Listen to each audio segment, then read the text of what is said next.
यारावा मर्डर कदी पाता जे पाई।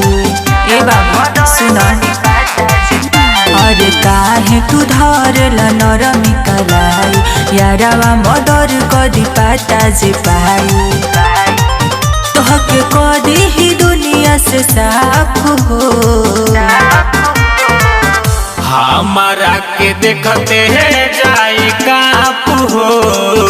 ओई चमरान कर बाप हो, देहव अवकात कर नाप हो।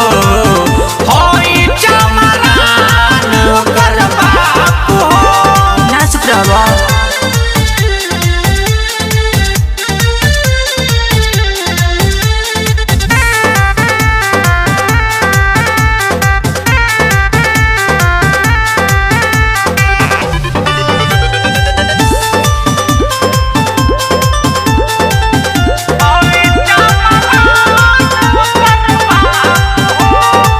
राखेला उ हथियार दुनाली, लेके घूमेला संगे गुंडा मवाली।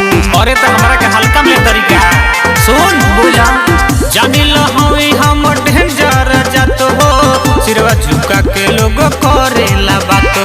बुझा गइल मार लागी तो करी ना माफ हो।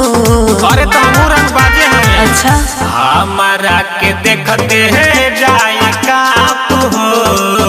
ओई चमरान कर बाप हो, देहव अवकात कर नाप हो। ओई चमरान कर बाप हो। अरे मिलबा तो बुझा जाई।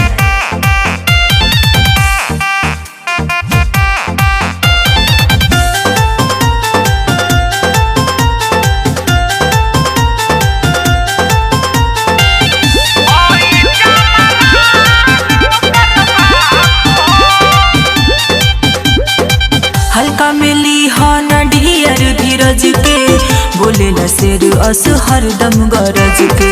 अरे हमारा के कुर्सियार लागेला अजित रिंकू हवे बड़का शिकारी, पजइहे ओके दौड़ाई के मारी। बुझाई लो चले अरुण के एरिया में खौफ हो। अच्छा तो सुनो हमारा के देखते है जाला काप हो।